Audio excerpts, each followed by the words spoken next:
Hello and welcome to tutorial 5 of NavAbility.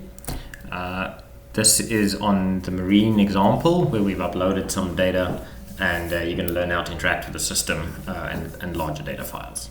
So this is data from SeaGrant at MIT with the vehicles that look similar to this. This data is shared publicly by SeaGrant, so shout out to them. In case you haven't seen, there's a separate getting started video. It's linked below. That's just how to set up the environment and run the scripts. We at NavAbility are always interested to hear how we can help. We're looking for navigation problems out in the wild. Please do get in touch with us at our website, NavAbility.io, or email us at info@, and we have a regular Slack channel where the community is engaged. So in this example, we're going to use this data that came in as a ROS bag. You can download it yourself.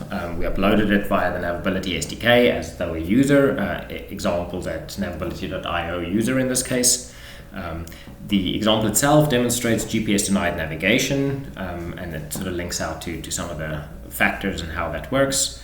And this is mostly based on aligning radar point clouds. So we've got a technique to pull those point clouds that came from radar together, and allows us to work without GPS and detect objects and so going forward. It sort of serves as a partial demonstration for the distributed design of the NavAbility system, and it allows you to work with large data in a fruitful way.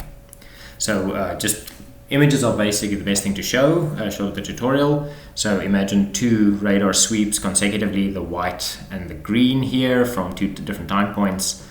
Imagine correlating those two together. So you would get this is a correlator map here in the middle, two peaks in the intensity map in correlation. This is a slice from a special Euclidean 2 manifold. In tutorial 2 on non-Gaussian measurements, we described some of the information about that. We suggest you go look at that. And then just sort of situational awareness. These are the camera images, so we'll show how to sort of engage with those on the NavAbility system. So there are two ways in which you can run the tutorial. You can either get it at app.navability.io. You can try that at any time, and I'll click on that in a moment to show, or you can download it locally. So let's start first with app.navability.io. I'm going to click on it.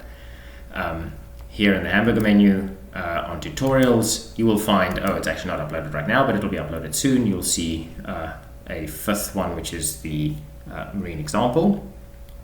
And then you can choose your adventure in there via the Julia SDK. Alternatively, you can get it at github.com. I'll click through on that. It's the NavAbility organization, binder notebooks. So under various languages. At the moment, we just have the Julia one up, but the Python and so will be up soon. So let's go to NavAbility SDK. Here's the marine example, number 5. Here is the content. You can also, if you wanted to, load the information this way to have a look. All right, thank you. See this and other tutorials. Link below is a separate walkthrough of this tutorial.